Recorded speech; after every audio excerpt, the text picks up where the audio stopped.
네, 안녕하십니까. 이번 시간에는 2023학년도 대학 수학 능력 시험 9월 모의 평가 윤리와 사상 문제를 한번 해설해 보도록 하겠습니다. 분명히 9월 모의 평가인데 이제 8월 31일에 시험 봤었죠. 그죠?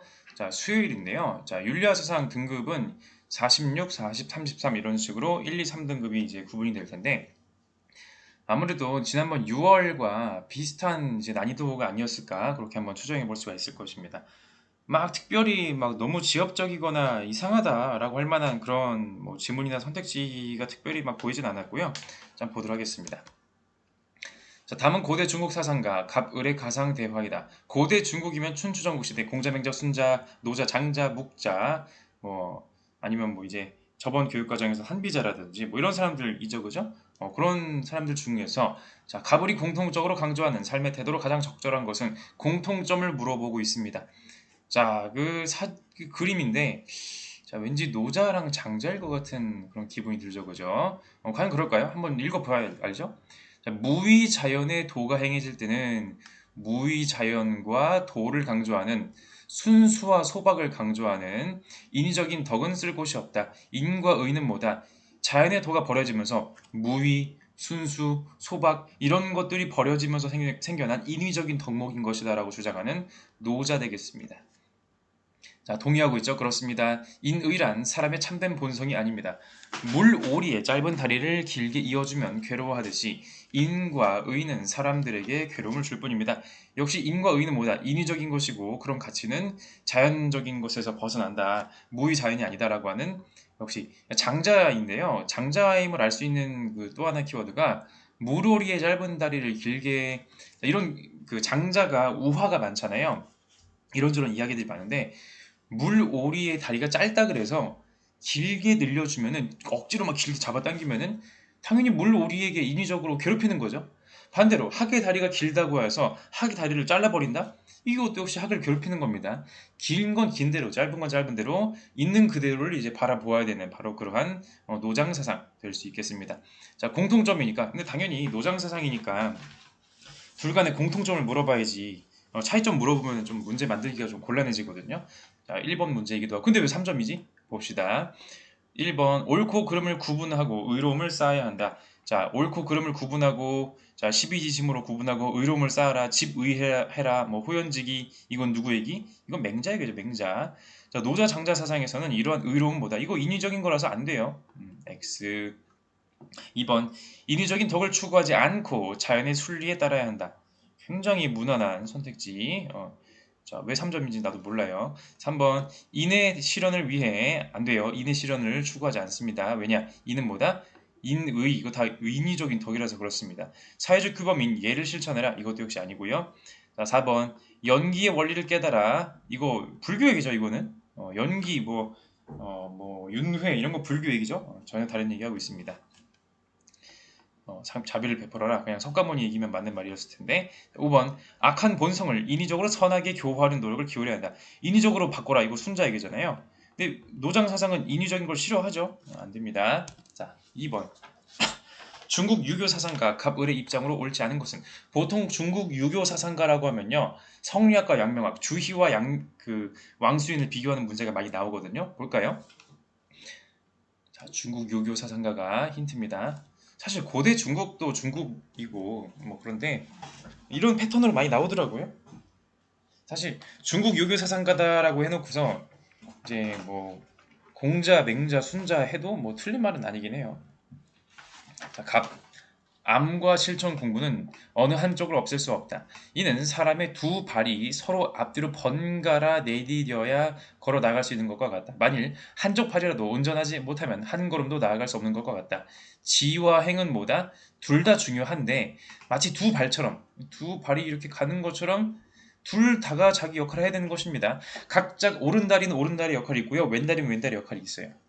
분명히 같진 않지만 둘 다 순서에 맞게 움직여야 된다. 바로 지행병진과 지행병진 그리고 지와 행은 같이 겸사겸사 가는 거다. 선지후행 자, 일단 순서로 따지면은 아는 것이 먼저고 행동하는 것이 그 다음인 거거든요. 어떻게 도덕적으로 행동하는 것이 맞는지를 먼저 알아야 됩니다. 물론 중요성에 있어서는 행동이 중요하다는 얘기 하지만은 역시 주의 되겠습니다.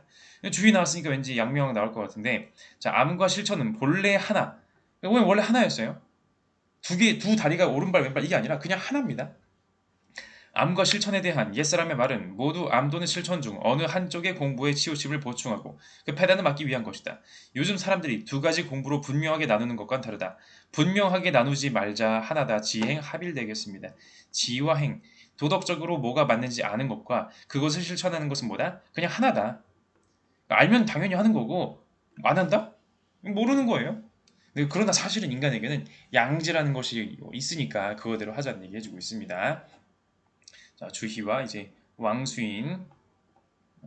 자, 1번 갑. 성인이 되기 위해서 기질을 바로잡아야 된다. 자, 성인이 되기 위해서는 인간에게는요, 순수한 그 리의 그 모습이 인간의 본성에 갖춰져 있거든요. 성질리라고 하잖아요. 근데 동시에 인간에게는 기질적인 측면이 있습니다.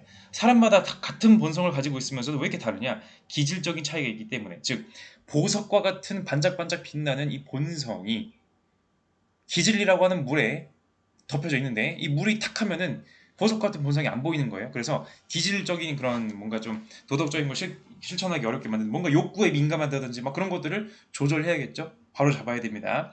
뭐 존천리 거인욕이라든지 뭐 존양성찰이라든지 이런 식의 내용들이 바로 그런 내용들이 되겠습니다. 자, 2번. 암과 실천은 함께 나아가야 하되 선후와 경중은 가려야 된다. 자, 그거죠. 선후. 먼저냐 뒤서거니냐 하면은 뭐가 먼저냐? 아는 것이 먼저예요. 경중은 뭐냐? 어느 것이 무겁고 어느 것이 가볍냐? 중요성에 있어서는 행이 중요하다라고 얘기를 하고 있죠. 그거 이제 기억해 두세요. 세 번째, 왕수인. 내 마음의 양지를 각 사물에 온전히 실현해야 한다. 자, 인간에겐요 양지가 있어요. 딱 봐도 뭐가 도덕적인지를 이제 알려주는 그런 도덕적 마음이라는 게 있다 이겁니다. 그거를 각 상황의 사물에 가서 실천만 하면 돼요. 부모님에게 가서 나의 선한 마음을 실천하면 효가 되는 거고, 이 효라는 것이 부모님의 몸에 있는 게 아닙니다. 내가 가서 실천하면 되는 거예요. 나의 그 도덕적인 마음을 군주에게 가면 충이 되고 친구에게 가면 믿을 신자가 되는 거고 뭐 그런 겁니다. 자, 4번. 부모를 섬길 때 효의 이치를 부모에게서 구해야 한다. 자, 그러지 말라고 하죠. 왕수인 뭔가요? 효의 이치는 부모에게 있는 게 아니라 내 마음에 이미 있다. 신즉 리. 마음에 이미 리가 들어가 있는 거예요.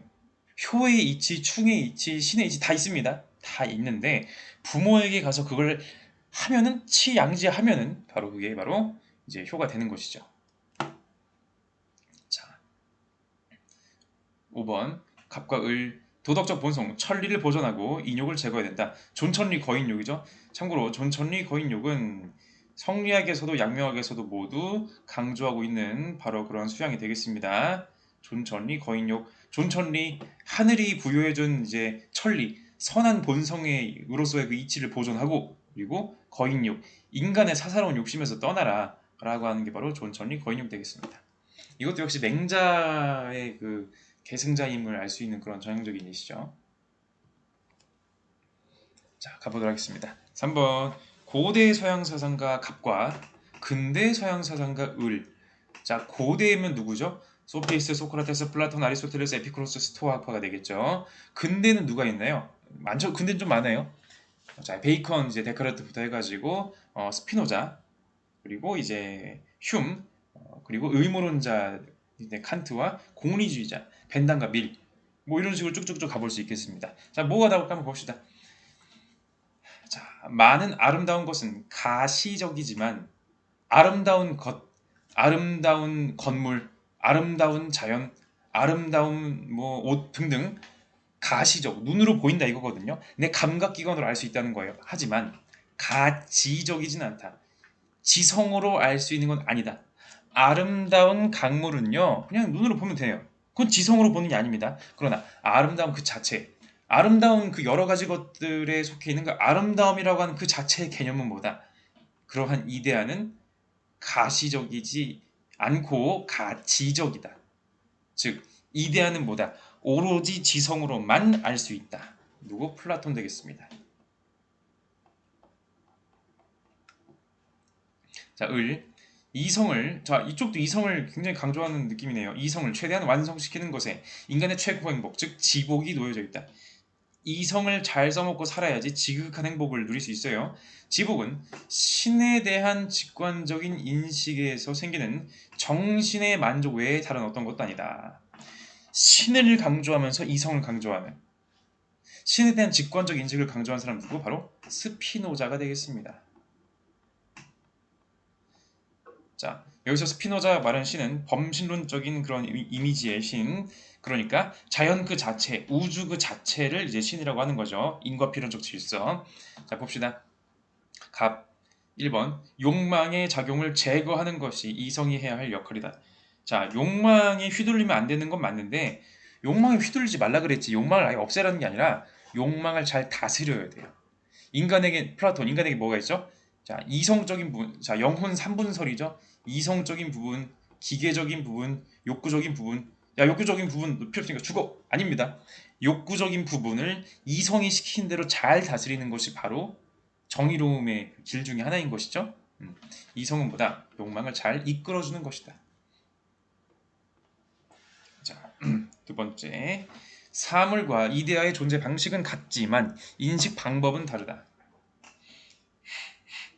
자, 사물과 이데아의, 자, 사물은 뭐죠? 우리 눈에 보이는 강아지 1, 강아지 2, 강아지 3, 강아지 4 등등등등등. 이데아는 뭐죠? 강아지의 개념 그 자체. 강아지의 이데아 그 자체거든요. 분명히 인식 방법은 달라요. 개별적인 강아지들은요, 감각을 통해 알 수 있어요. 강아지를 눈으로 보죠? 강아지를 만져서 촉감으로 느끼죠? 강아지 냄새도 맡죠? 강아지 시각, 청각, 강아지 소리도 듣죠? 강아지 맛도 보죠? 강아지 이제 등에다가 혀를 갖다 대보세요. 무슨 맛이 날까요? 나도 몰라요. 아무튼 인식 방법은 다릅니다. 사물은 감각으로, 이데아는 지성으로, 이성으로. 근데 존재 방식도 당연히 다릅니다. 존재 방식도 달라요. 사물은요, 물질로서 이곳에서 생성, 소멸, 변화하는 것입니다. 이데아는요, 오리지널로서 이데아의 세계에 전혀 다른 곳에 죽지도 않고 변하지도 않고 소멸하지도 않아요. 존재가 아예 다릅니다. 전혀 달라요. 자, 3번. 자기 보존 욕망을 약화시키는 것이 이성이 해야 할 역할이다. 자, 스피노자 했잖아요. 자기 보존의 욕망을, 자기 보존의 그 욕구, 이거 뭐라 그러죠? 코나투스. 누구나 어떤 존재든지 간에 자기를 보존하고자 하는 그것이 있다. 그걸 코나투스라고 하는데, 이거를 약화시키는 게 목적이 아니라 이거를 더 잘하게 만들어주는 것이 스피노자의 목적이죠. 약화 아닙니다. 자기 보존을 잘 달성하기 위해서 이성을 뭘 해야 되냐? 신에 대한 직관적 인식을 하고, 아, 자연이 인과 필연적 질서에 따라 움직이는 것이구나. 이러이러한 일이 있을 수밖에 없었구나. 내가 너무 휘둘리지 말자. 감정에 너무 휘둘려가지고 정념의 지배를 받지 말자. 이런 거죠. 4번. 자연은 무한한 실체이고 자연 안의 사물은 유한한 실체이다. 자, 신으로서의 자연은요, 신 그 자체는요, 무한한 실체 맞습니다. 무한하고 근데 유일한 실체예요. 자, 능산적 자연으로서의 자연이죠. 자, 소산적 자연으로서의 그 사물들은요, 유한한 건 맞는데 실체는 아니에요. 왜? 실체는 오로지 신만 실체입니다. 나머지는 뭐죠? 자, 신만 실체고요. 유일한 실체. 나머지들은 다 뭐다? 이 유일한 실체인 신의 양태들. 잠시 이런 모습을 하고 있는 모드들입니다. 모드들.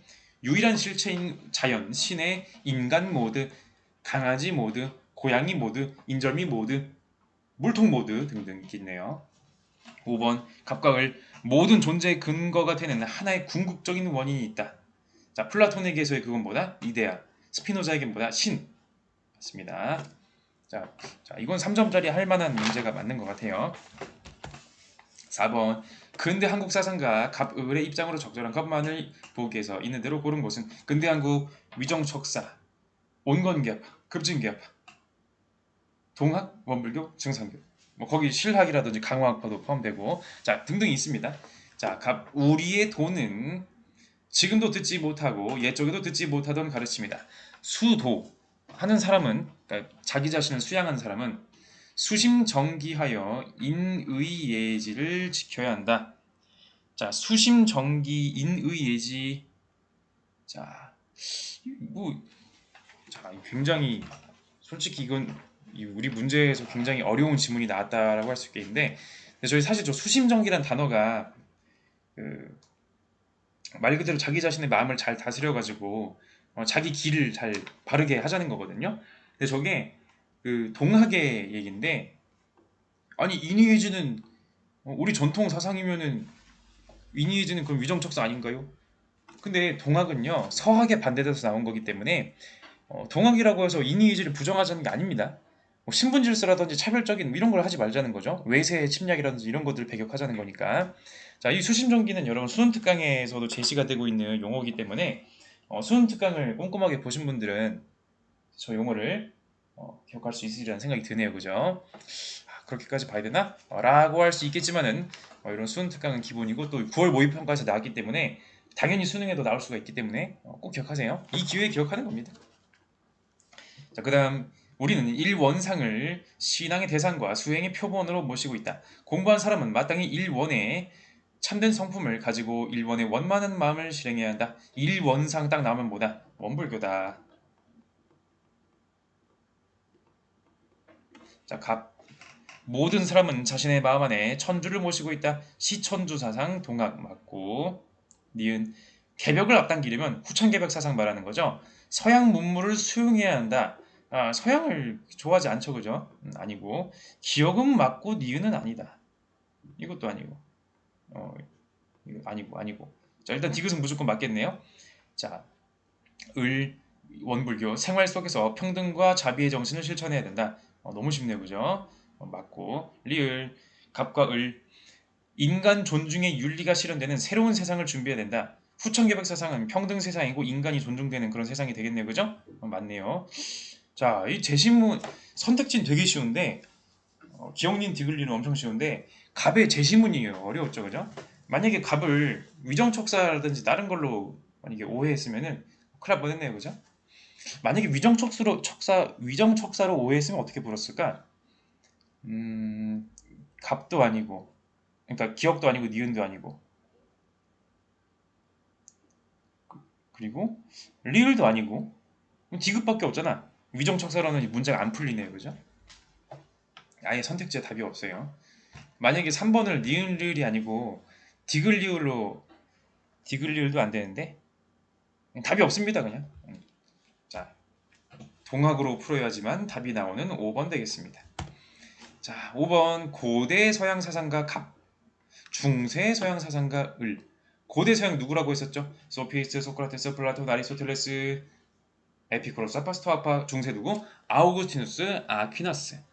자, 고대 중세가 만난다면은 플라톤, 아우구스티누스, 아리스토텔레스, 아퀴나스 이런 조합으로 나올 가능성이 있는데, 왜냐면 학문적인 계보가 그렇잖아요. 자, 갑부터 봅시다. 자연을 따라가는 것이 삶의 목적이고 이것은 보편적인 법이 금지하는 어떤 행위도 행하지 않는 삶이다. 보편적인 법은 모든 것을 다스리는 이성이고 이성은 신과 동일한 것이다. 자, 자연, 이성, 신. 자연은 이성이고 이성은 신이래요. 누구? 스토아 학파다. 플라톤이나 아리스토텔레스가 아닌데요? 자, 나올만 하죠. 왜냐? 스토아 학파의 신은요, 범신론적인 스피노자랑 굉장히 유사하죠, 그죠? 반면에 그리스도교에서의 신은, 유신론에서의 그 신은 뭐다? 인격적인 신은 창조의 신, 세계 밖에서 세계를 만든 신이 되겠습니다. 두 개념, 두 이제 사상 간에 신 개념을 비교하기 아주 딱 좋습니다. 자, 을 가봅시다. 중세 중에 누굴까요? 이성적 피조물은, 자, 인간은요 이성을 가지고 있는 피조물, 창조된 존재래요. 역시 그리스도교임을 알 수가 있는 영원한 이성을 통해 그가 행해야 할 행위와 목적에 대한 자연적 경향성을 가지게 된다. 이성을 통해 그 자연적 경향성을 알게 된대요. 뭐다? 자연법 말하는 거다. 이성적 피조물이 영원법, 신이 이제 정해놓은 온 우주 만물의 그 영원한 섭리는 영원법인데, 이 중에서 인간이 이성으로 파악할 수 있는 것, 인간에게 본성적으로 자연적으로 담겨져 있는 그것을 뭐라 그런다? 자연법이라고 한다는 거. 누구? 토마스 아퀴나스다. 자, 스토아 학파와 아퀴나스의 사상을 비교해 보자는 거죠. 아, 그리고 둘이 공통점이 있네요, 또. 자, 둘 다 자연법 사상가들이라는 거. 가봅시다. 자, 신개념, 그러니까 나올 만한 포인트가 크게 신개념을 대조해 보는 거랑 자연법 사상을 비교해 보는 게 되겠죠? 자, 갑이 누구라고요? 스토아파. 을이 누구라고요? 토마스 아퀴나스. 자, A는 뭐다? 갑은 예스, 을은 노. B는 뭐다? 예스, 예스. C는 뭐다? 노, 예스. 자, A부터 봅시다. 기억. 인간의 도덕적 덕을 따르는 행위는 자연법을 따르는 행위이기도 하다. 그러니까 인간이 도덕적으로 예를 들어 용기 있는 행동을 하고 도덕적으로 행동하고 이거는 뭐다 결국에 자연법을 따르는 것과 같은 겁니다 사실은. 그러니까 자연법을 따른다는 것은 도덕적으로 행위한다는 것이에요. 도덕적으로 행위한다는 것은 자연법에 따른다는 것이에요. 그럼 뭐야 이거? 이거는 그럼 스토아프 맞는 말인데 아퀴나스도 맞는 말이잖아요. A가 아니라 B가 돼야 됩니다. 자, 기억은 다 없어지고 일단 리을은 맞는 말이에요. 리을부터 봅시다. 자, 아퀴나스만 해당. 인간 이성으로 파악할 수 없는 신적 계시를 통해 주어진 법도 있다. 인간 이성으로는 파악할 수 없는 신적인 계시를 통해 주어진 법. 자, 아퀴나스가 보기에 영혼법, 신법, 디바인, 그리고 이제 자연법, 그리고 인간법, 실정법이죠. 이렇게 있는데 영혼법이 그 우주 만물의 그 법이고 그 중에서 인간이 이성으로 알 수 있는 걸 자연법이라고 하고 그것도 아니고 계시를 통해서 어느 순간에 그 신이 인간에게 딱 영감을 딱 불어넣어서 아니면 이제 목소리라든지 막 하여간 그런 거 있을 거 아닙니까? 뭐 예를 들어 뭐 아브라함아 여길로 가라 뭐 이런 거 있잖아요. 아니면 뭐 이제 모세에게 이제 그 일종의 종교적인 법이니까 그 모세가 이제 그 백성 이스라엘 백성들을 데리고 나오는데 그 산에 들어가 가지고 이제 십계명을 받아오지 않습니까? 십계명보다 모세가 이성으로 파악한 게 아니라 신이 이제 계시를 통해서 이제 부여한 것입니다. 그런 거 말하는 거죠. 신법 그런 게 있다. 맞습니다. 그죠? 스토아파에게는 그런 얘기는 없죠. 그죠? C 맞고 일단 리를 맞습니다. 일단 리을은 맞아요. 니은이냐 디귿이냐 자 니은 봅시다. 공통점이죠. 자연법을 이해한다면 신이 정한 질서를 이해할 수 있다. 자연법을 이해한다면 신이 정한 질서를 이해할 수 있다. 자, 물론 신이 자, 근데 이건 사실 문장이 좀 애매할 수도 있는 게 자연법을 이해한다고 했을 때 일단 스토아파에게서는요 신이 정한 질서라는 부분이 좀 헷갈리는 포인트가 될 수 있거든요. 신이 정했다? 인격적인 존재는 아닌데 근데 여기서는 그냥 은유적인 의미로 자연이 정한 것이다. 자연으로부터 정해진 법이다. 그냥 이렇게 이해하는 게 무난한 표현일 것 같습니다. 자, 아퀴나스 같은 경우에는 자연법을 이해한다면 신이 정한 질서를 이해할 수 있다. 자연법 이해했다는 것은 뭐다? 신이 정한 영원법의 일부분을 이해한 거거든요. 근데 이거를 전칭으로 만약에 신이 정한 질서라는 저 표현을 전칭으로 이해하게 되면은 사실 자연법을 이해한다고 해서 영혼법의 모든 걸 다 이해한다고 볼 수는 없거든요. 그렇게 되면 이걸 전칭으로 해석하면 이게 성립이 안 됩니다. 음, 그래서 이런 경우에는 그냥 신이 정한 질서 중에 일부지만 이해할 수 있는 말이구나, 이해할 수 있다는 뜻이구나, 그냥 이렇게 이해하는 게 나을 것 같아요. 자, 일단은 그러면 음, 동그라미인 것 같은데 헷갈릴 수 있으니까 동그라미 같은 걸로 한번 그려볼게요. 자, 이럴 때는 이제 디귿까지 봐야 돼요. 자, B. 인간의 이성적 능력만으로는 도달할 수 없는 행복이 인간 삶의 목적으로서 주어진다. 일단 아퀴나스는 맞습니다. 인간의 이성 능력만 가지고는요 행복할 수가 없어요. 구원은 결국에 그리스도교니까 뭐가 필요하다? 신의 은총이 필요한 겁니다. 인간 삶의 목적은 결국에 신과 함께 가는 거거든요. 나만의 힘으로 안 돼요. 그건 일단 맞고 스토아파 봅시다. 이성적 능력만으로 도달할 수 없는 행복. 스토아파가 주장하는 행복은 뭐다? 아파테이야. 내가 자연의 필연적 질서, 우연도 아니고요. 운명적인 질서를 내가 이성으로 이해한다면 나에게 어떤 일이 벌어지든지 간에 내가 감정적으로 흔들리지 않고 잔잔하지만 행복을 누릴 수가 있다고 얘기하고 있습니다. 근데 그건 뭔가요? 인간이 할 수 있는 거예요. 어차피 주어진 사건들은요. 나를 불행하게 만들지 않습니다. 나를 불행하게 만드는 것은 불행하다고 생각하는 나의 그 생각인 거거든요. 내 생각만 바꿔 먹으면 돼요. 그럼 행복해지는 겁니다. 자, 이거는 스토아 파악에 해당 안 되는 진술이니까 B가 아니고 C가 되어야 됩니다. 그래서 답은 니을리을이다라고 할 수 있겠습니다. 자, 이게 사실 그 전칭이냐 특칭이냐, 전체를 칭하는 그 표현이냐 특정한 것을 칭하는 표현이냐 가지고서 헷갈릴 수가 있는데요. 문제를 종합적으로 보면서 가장 이제 논리성이 떨어지는 것들을 제거하는 방식으로 푸는 게 가장 무난한 선택일 것 같습니다. 만드는 단계에서도 이런 걸 좀 더 엄격하게 구분해주는 진술을 해주면 좋거든요. 만약에 그 니은 같은 경우에 자연법을 이해한다면 신이 정한 모든 질서를 이해할 수 있다라고 했으면은 틀린 말입니다. 아퀴나스한테는 모든이라는 말을 굳이 붙이면은 신이 만약에 자연법을 이해한다면 신이 정한 질서의 일부를 이해할 수 있다라고 하면은 정말 확실하게 맞는 말이에요. 그래서 헷갈리는 부분이 전칭이냐 특칭이냐를 확실히 입력해주면은 답을 고르기가 좀 쉬워졌을 텐데 뭐 그렇습니다. 넘어갈게요. 6번 다음을 주장한 한국 유교 사상가. 한국 유교 하면요 이제 이황이 정약용인데 보통 단독으로 나오는 건 정약용이 많이 나오긴 하거든요. 벌써 여러분 선택지의 용어들을 벌써 정약용의 느낌이 나죠? 봅시다. 귀한 손님이 대문 앞에 왔을 때 공경하면서도 마중을 나가지 않는다면 그 공경하는 마음만으로는 예를 할 수 없다. 착한 사람이 억울한 일을 당한 것을 보고 부당하다고 여기면서도 시비에 대한 태도가 분명하지 못하다면 그 부당하다고 여기는 마음만 가지고서는 지라고 할 수가 없다. 인의예지의 사덕은 뭐다? 자, 사단이라고 하는 타고난 그것을 확충해야지 내 거가 되는 겁니다. 사덕은 태어날 때부터 가지고 있는 내재하고 있는 본성이 아니라 후천적으로 만드는 거다. 사덕의 후천설 주장하는 정약용 되겠습니다. 자, 성리학에서 주희와 이황이 같은 경우에는 사덕은 인간이 갖고 있는 거거든요. 갖고 있는 건데 이제 드러나지 않았을 뿐이죠. 자, 1번 영지의 기호는 이거 도덕적인 기호죠. 선한 것을 좋아하고 악한 것을 싫어하는 영지의 기호는 인간과 동물 모두에게 부여된 본성 아닙니다. 동물에겐 없어요. 동물하고 인간이 공유하는 건 뭐다? 형구의 기호. 맛있는 거 좋아하고 뜨뜻한 거 좋아하고 시원한 거 좋아하고 그런 겁니다. 자, 2번 인간의 본성을 이치가 아닌 기호의 관점에서 파악해야 한다. 그죠? 성리학, 성증리로 파악하는 것이 아니라 이치가 아니라 성기호설, 인간에게 단지 그런 기호만 있을 뿐이다. 그런 것들을 좋아하고 싫어하는 것만 있을 뿐이다라고 봐야 된다라고 보는 정약용 입장 맞고요. 자, 3번 불의를 부끄러워하는 마음의 기호를 교정하여 의를 형성해야 된다. 불의를 부끄러워하는 그런 영지의 기호가 있거든요. 이 수호지심 아니겠습니까? 근데 이거를 교정한다고 해서 문제입니다. 교정은 뭐예요? 바꾸는 거예요. 이런 기호를 바꿀 필요가 없거든요. 있는 걸 잘 써먹으면 되는 겁니다. 교정이 아니라 확충이라고 해야 맞는 말이죠.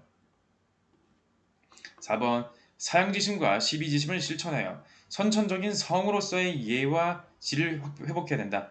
선천적인 성으로서의 예와 지, 예와 지가 본성이 이미 있다는 건데 태어날 때부터 아니라고 했습니다. 분명히 후천설. 자, 5번 인간은 자주직권을 가지고 태어나기 때문에 여기까지 맞네요. 자주직권, 자유의지 같은 것이 있다. 선행의 공적은 행위자에게 주어질 수 있습니다. 선행의 공적, 착한 일을 했을 때 야 너 정말 잘했어라고 칭찬해주고 인정해주고 이거 말하는 거잖아요. 그의 공을 인정해주는 겁니다. 그 행위한 사람한테 주어줘야죠. 왜냐? 내가 자주직권을 가지고 있고 내가 의지를 가지고 했어요. 칭찬받는 거죠. 내가 나쁜 짓을 내가 했어요. 비난받는 겁니다. 그 사람에게 있는 거죠. 그 공적이. 공적이란 말이 좀 어려웠을라나 싶기도 한데 자 이어서 가봅시다. 자, 고대 중국 사상가 가벌병의 입장으로 옳은 것은 고대 중국이니까 춘추전국 시대 말하는 거네요. 자, 공자, 맹자, 순자, 노자, 장자, 묵자 이런 사람들 한비자는 뭐 이번 교육과정에는 없다고 하지만은 근데 교과서에 그 참고 자료가 있긴 한데 시험에 안 나오나? 그러니까 어떤 출판사 교과서에는 한비자가 참고 자료급에서는 있거든요. 근데 거의 대부분 한비자는 빠져 있습니다. 그냥. 자, 어쨌든 자, 가부터 봅시다. 제도로 인도하고 형벌로 다스리면 백성은 형벌을 피하려고만 하고 부끄러움도 모르게 될 것이다. 그러니까 형벌로 다스리면 된다 안 된다? 안 된다. 그냥 아예 걸리지만 않으면 되지 뭐. 이거예요. 덕으로 다스리면, 덕으로 인도하고 예로 다스리면 백성은 부끄러움도 알고 스스로를 바르게 될 것이다. 자, 덕치하자, 덕으로 다스리자, 공자 되겠습니다. 자, 을.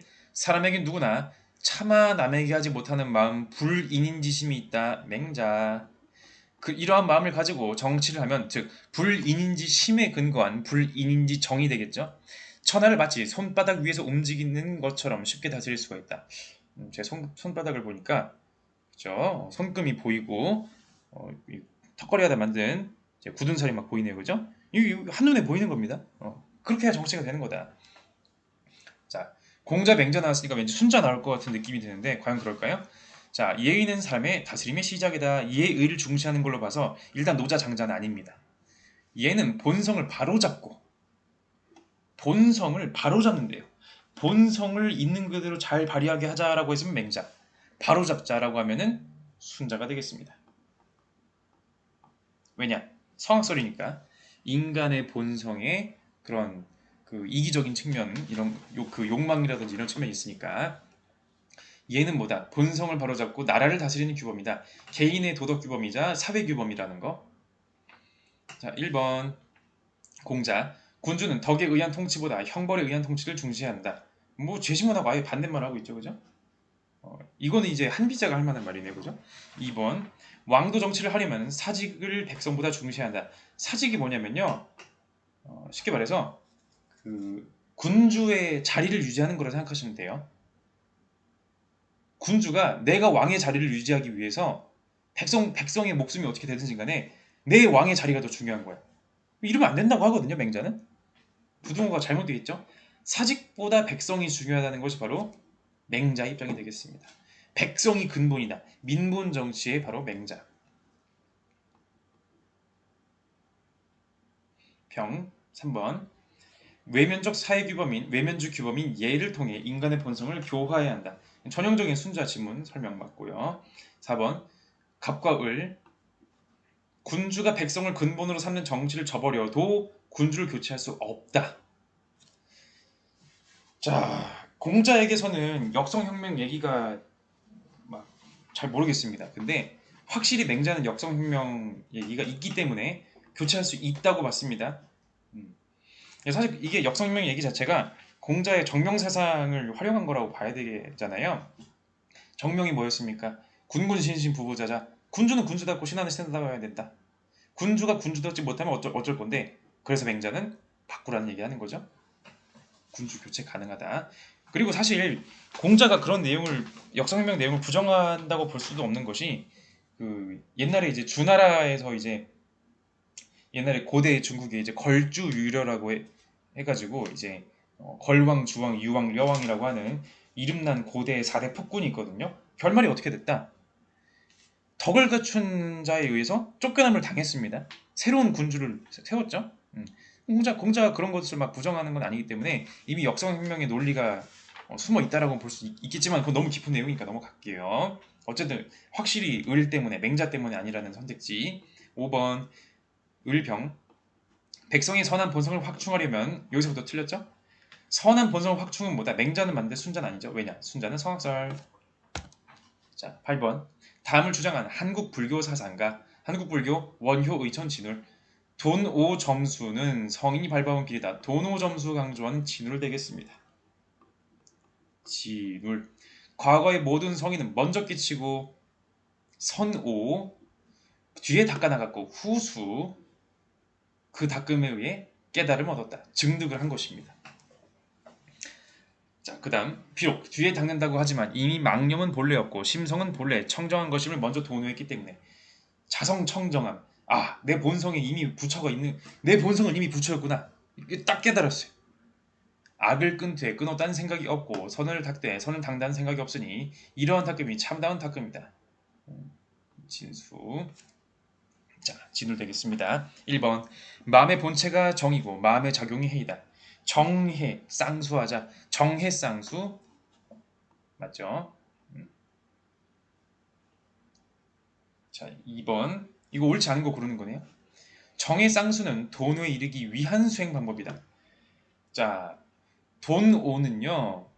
자, 정과 해, 그 선정과 지혜를 하는 것은 교종과 선종의 수행을 우리가 또 아울러서 우리 제시하지 않겠습니까? 근데 어디까지나 돈오가 먼저예요.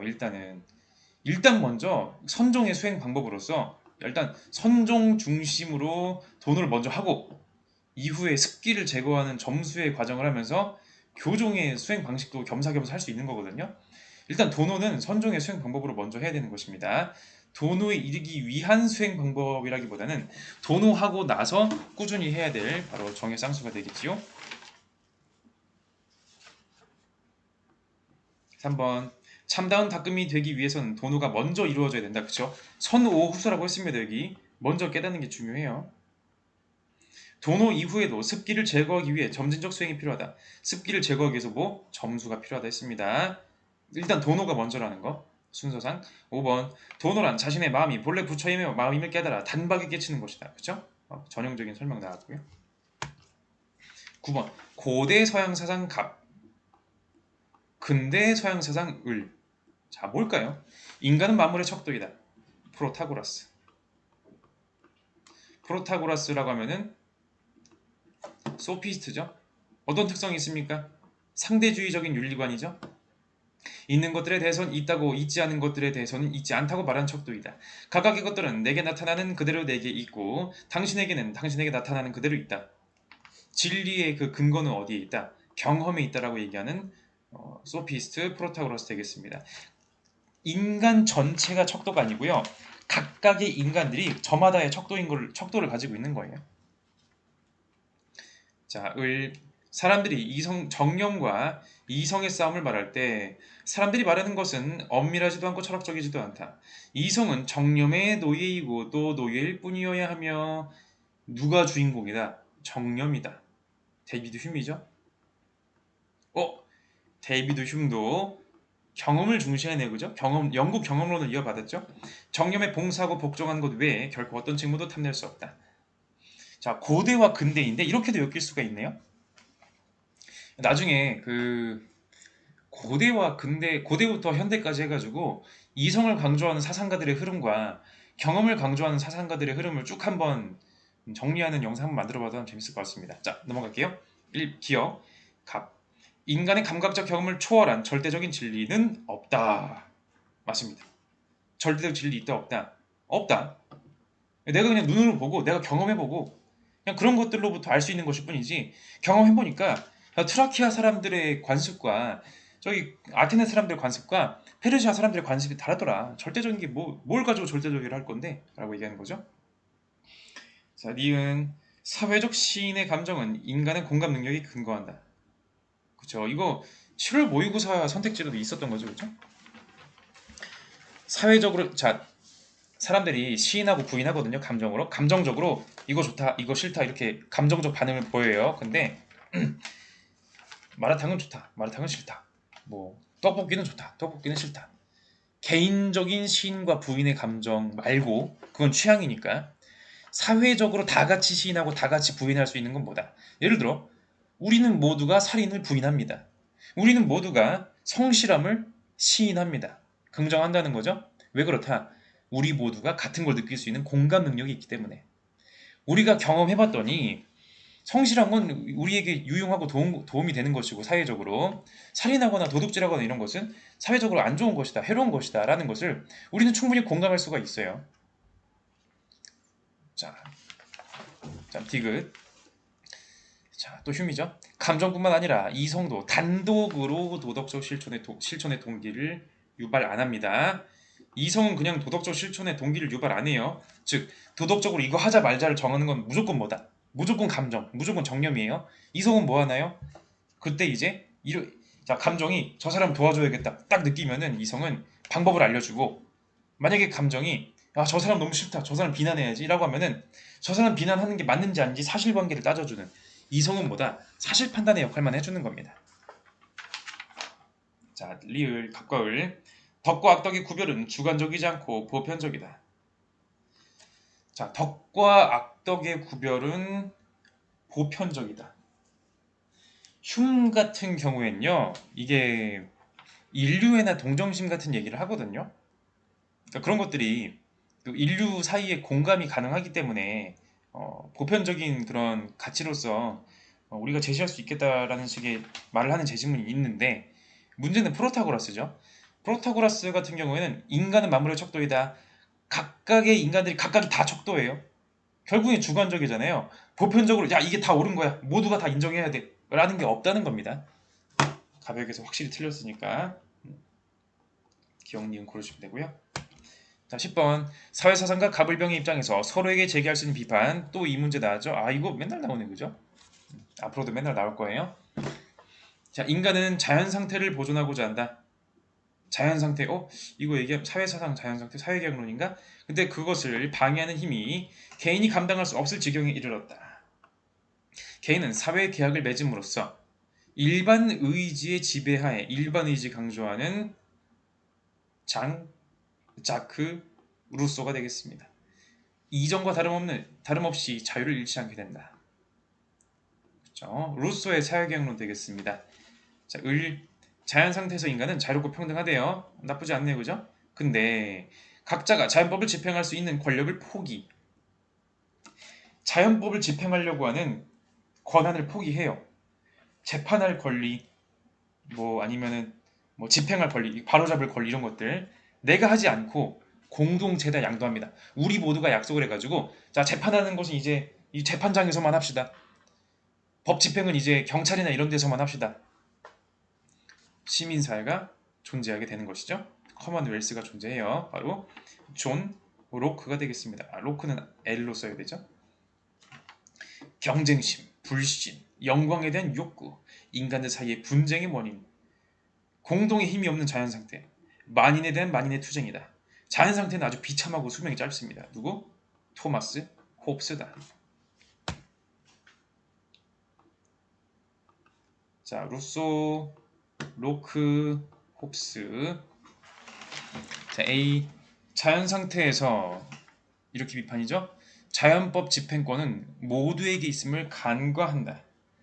자, 자연상태에서 자연법을 집행할 권한은 모두에게 있다고 인정합니다. 로크는. 근데 모두에게 각각에게 있으면은 공동의 재판장이나 공동의 권력이 없어서 불안정해진다고 본 거거든요. 간과 안 했어요. 자, 2번. B랑 D면은 로크가 나머지를 비판하는 거네요. 불법은 공통 권력이 존재할 때만 성립 가능함을 간과한다. 이게 합법이냐 불법이냐를 나누는 기준은 뭐다?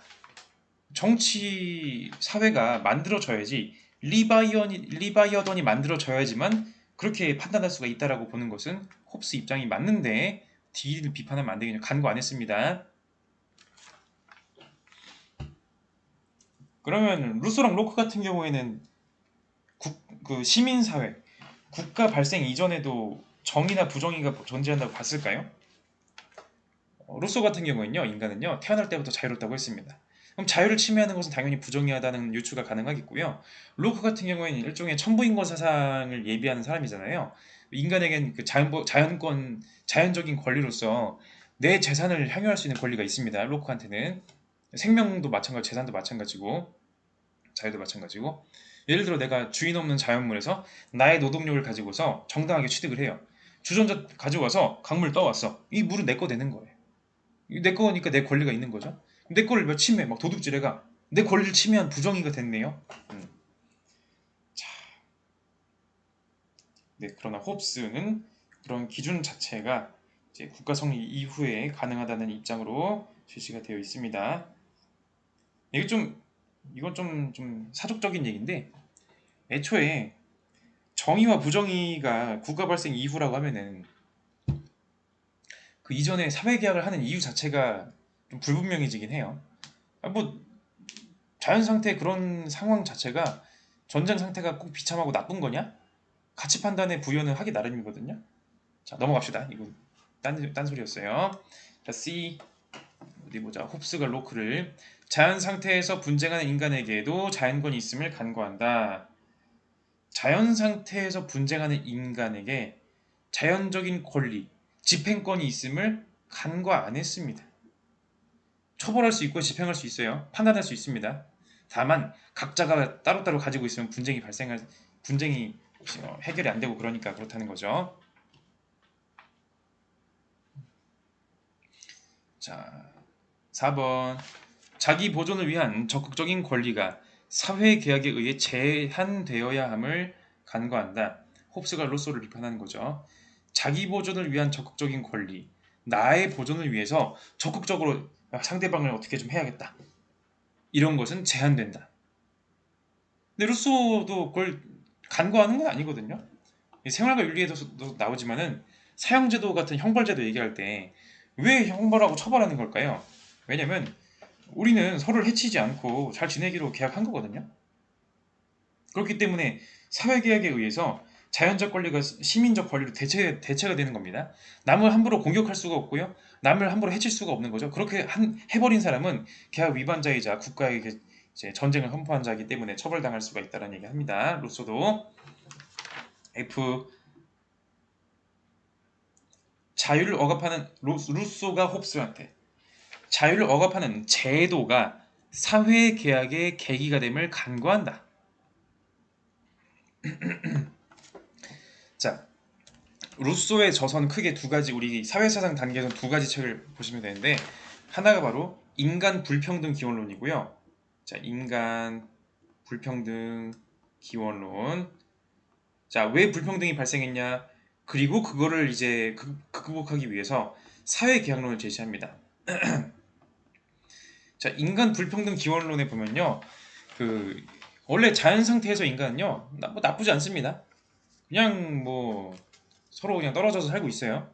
근데 우리가 모여서 공동생활 하다가 뭐가 발생했다? 사유재산이 생깁니다. 이건 내 거라고 하는 울타리를 만들게 돼요.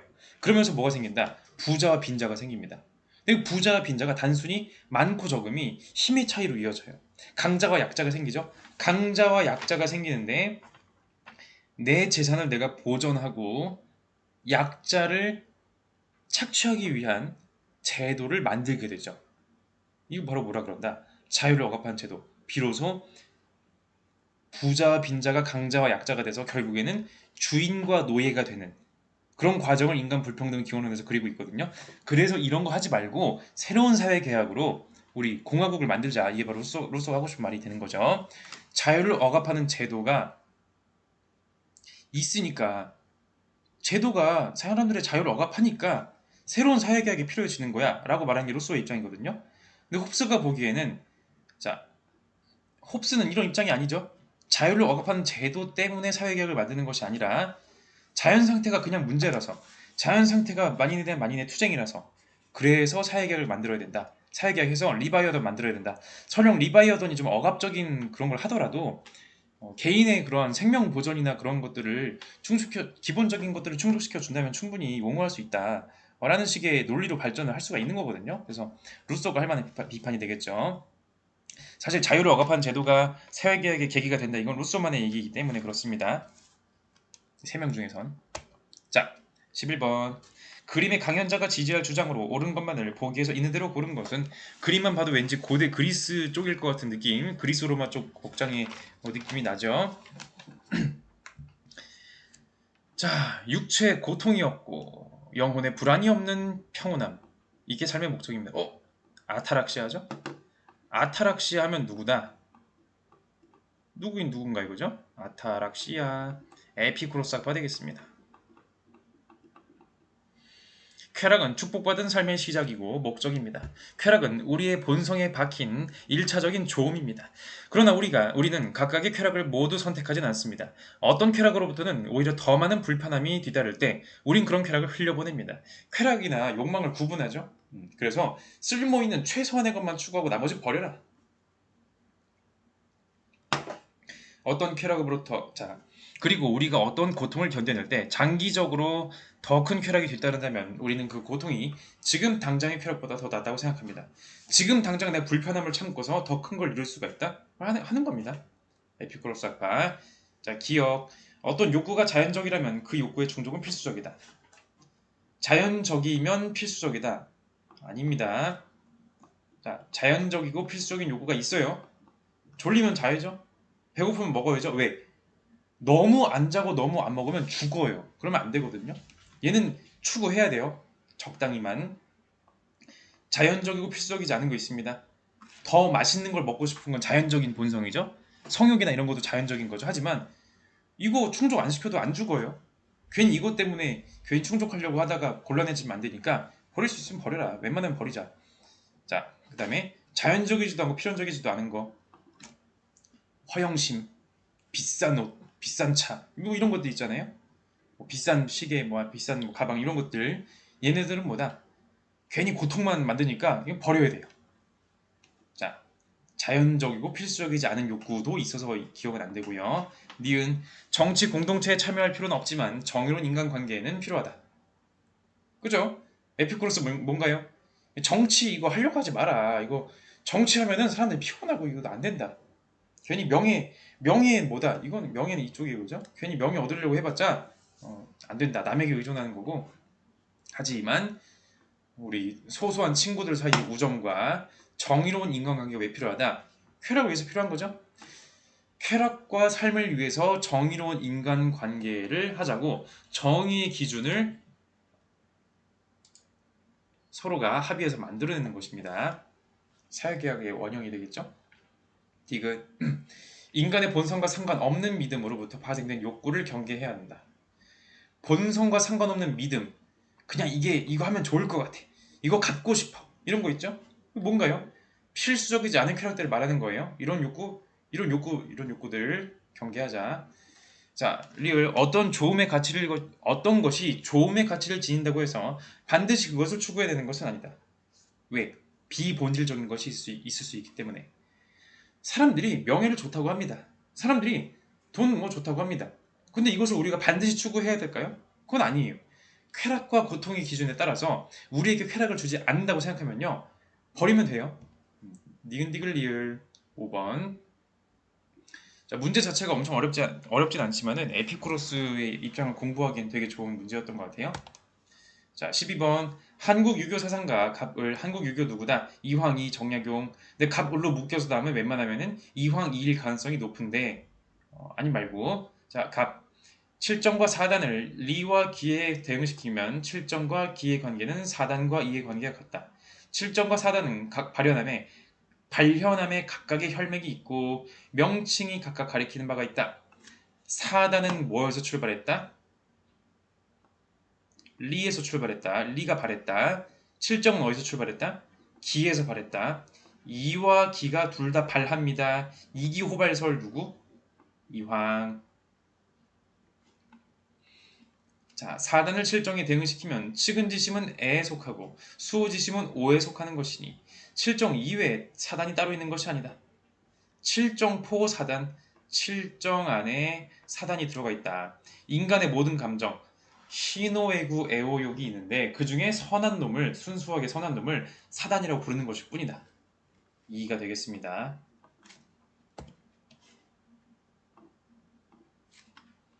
자, 이황 2. A는 뭐다? 이황은 yes, 2는 no. B는 뭐다? 이황 yes, 2는 상관없음. C는 뭐다? 이황은 상관없음, 2는 yes.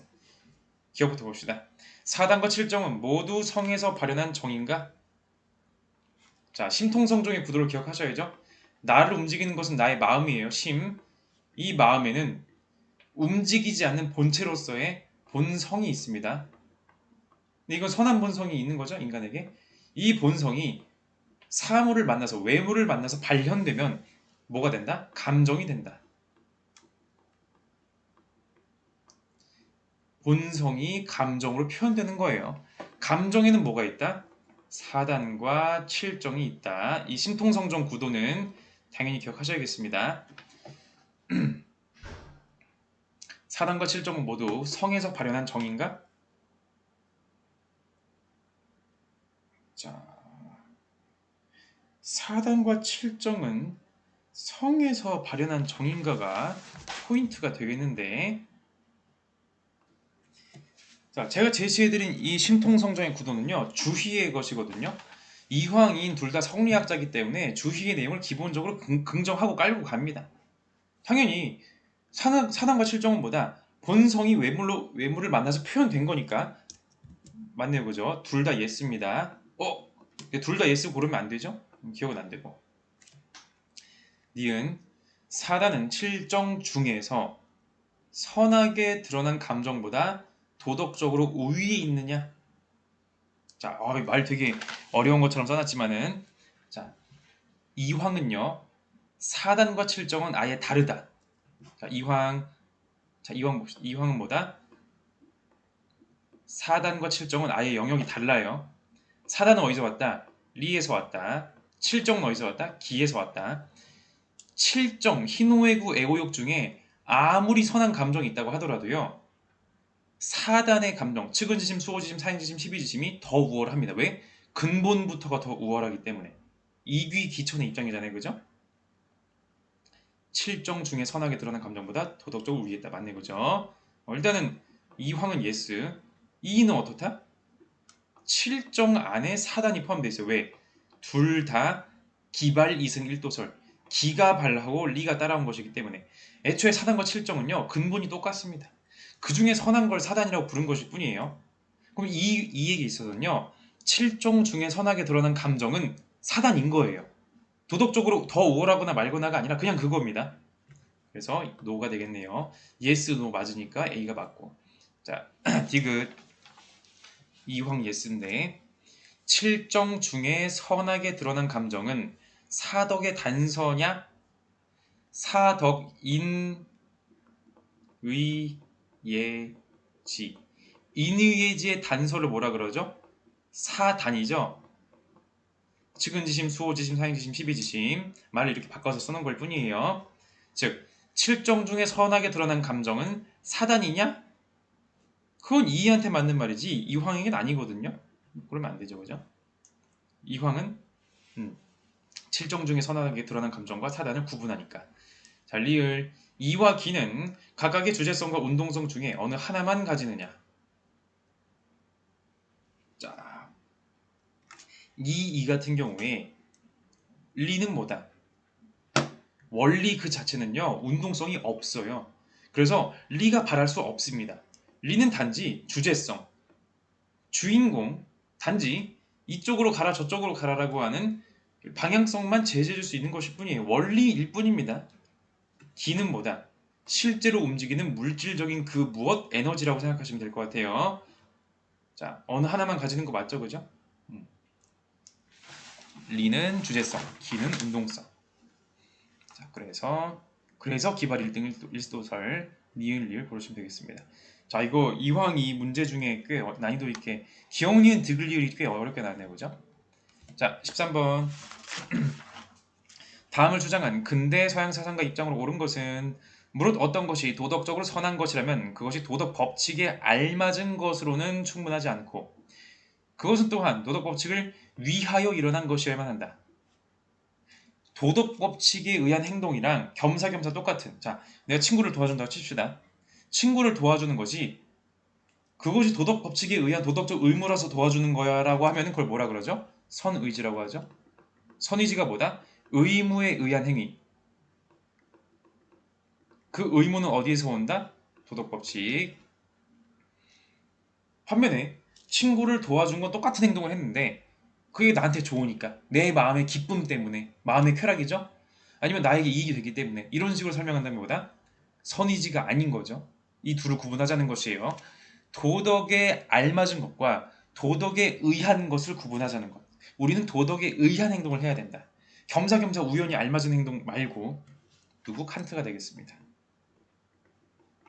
그렇지 않을 경우 저 알맞음은 세모로서 표시할게요.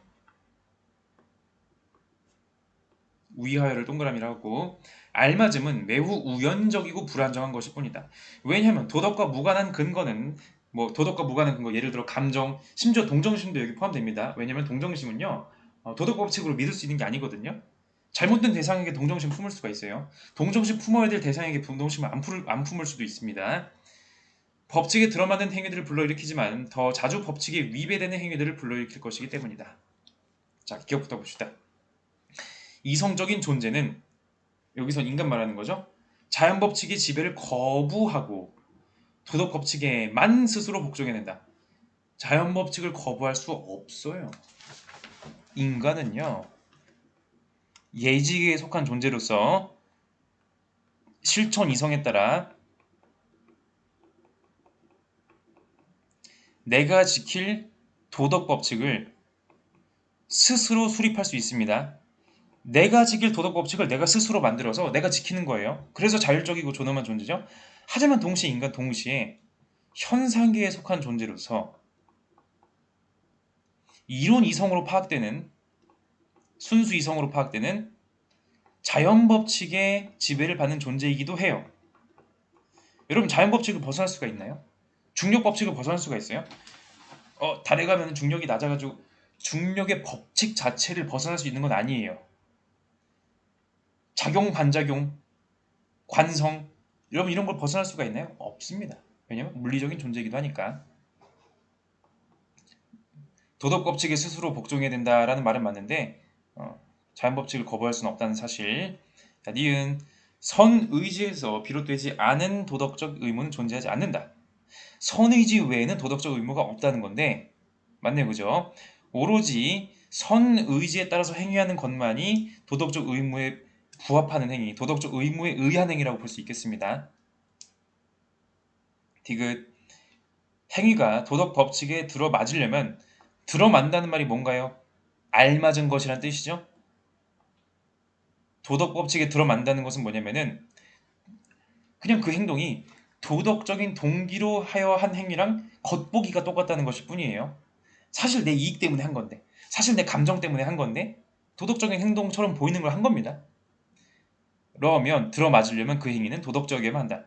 유일하게 도덕적인 것은 어떤 것이어야지 유일한 도덕적 가치가 있다? 도덕 법칙을 위하여 한 것이어야지만 도덕적 가치가 있다. 즉 세모와 동그라미를 같다라고 연결해 놨으니까 이건 안 되는 것이죠. 그죠? 도덕 법칙에 들어맞으려면 도덕적이지 않아도 돼요. 내 감정 때문에 해도 되고요. 내 이익 때문에 해도 됩니다. 그러나 칸트는 그것은 도덕적 가치가 없다고 보았죠. 자, 리을 보편화 가능한 준칙에서는 인간의 존엄성이 부정될 가능성이 없다. 야, 이거 여러분 기억해 두세요. 좀 어려운 표현이네, 그죠?